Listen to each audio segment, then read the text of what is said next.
Hello, how we doing today? I'm doing well. I'm better. I'm better than I was yesterday. I had a great day, and I'm just at my spot, my watering hole. I have a lot of loud birds around me, so apologize for the background noise, but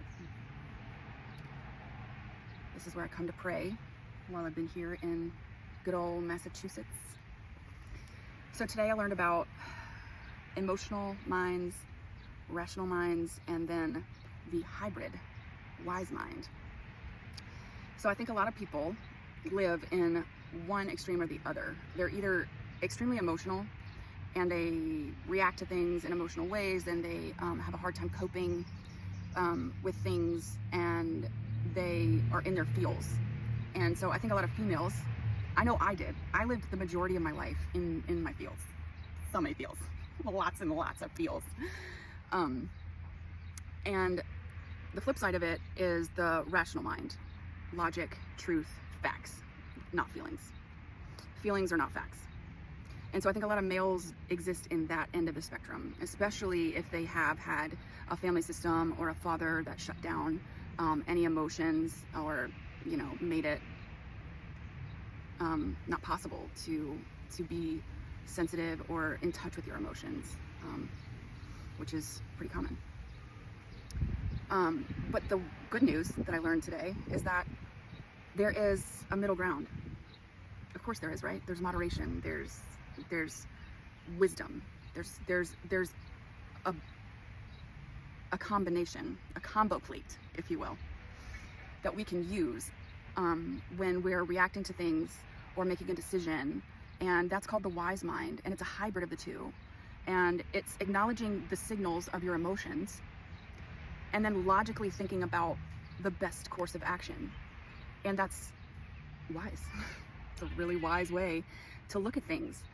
And I think we think of like mindfulness as like a state that's temporary. Like we go for like a hike or a meditation or yoga, you know, and we practice mindfulness. But we don't practice mindfulness when we're thinking of making a decision or having a reaction to something. But it's available. It's pretty great if you can tap into it on a regular basis, of holding both categories in your head of your emotional mind and your rational mind. And I don't think a lot of people are able to really tap into that, especially not like long term or like throughout the whole day.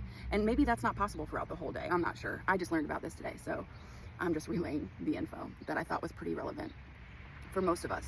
I think the goal is moderation, balance, and that can go, that can hold true in your mental processing. And so the healthiest form is actually, you know, processing both logic, truth, and emotion and feelings. And the middle ground is your intuition.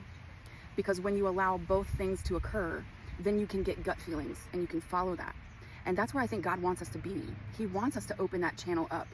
But when we shut down our emotions, or when we shut down logic, intuition isn't possible, because you're solely focused on just barreling through in a logical way, or you're being driven by emotional reactions. And if you have a conscious awareness of this wise mind that exists when you kind of stir the pot and make a combo plate between the two, give yourself some time when you are processing things or handling things and you see your emotional mind is running rampant, or if you are shutting down your emotions, let's say you're struggling at work or you're super stressed and you're just barreling through and you're just shutting down your emotions. If you live in one side or the other too much, it's real bad. It's bad news. No bueno. And so I would like to bring some light to the middle ground, the wise mind that is accessible and available for us to tap into. And it's something that I would like to practice on a daily basis, of getting into that groove of integrating both feelings, emotions, and logic and truth. And with that comes instincts that you can trust. And that's pretty good news. I mean, I think, you know, so yeah, that's the message for today. Step into your wise mind. It might be like really cool. And you might be really regulated and start having really conscious, mindful decisions that you don't second guess, or you don't shut down signals that your body's trying to tell you. And so to me, that would get the best outcome, is if you're making decisions and you're reacting to things from your wise mind. So yeah, have a great day. Mwah!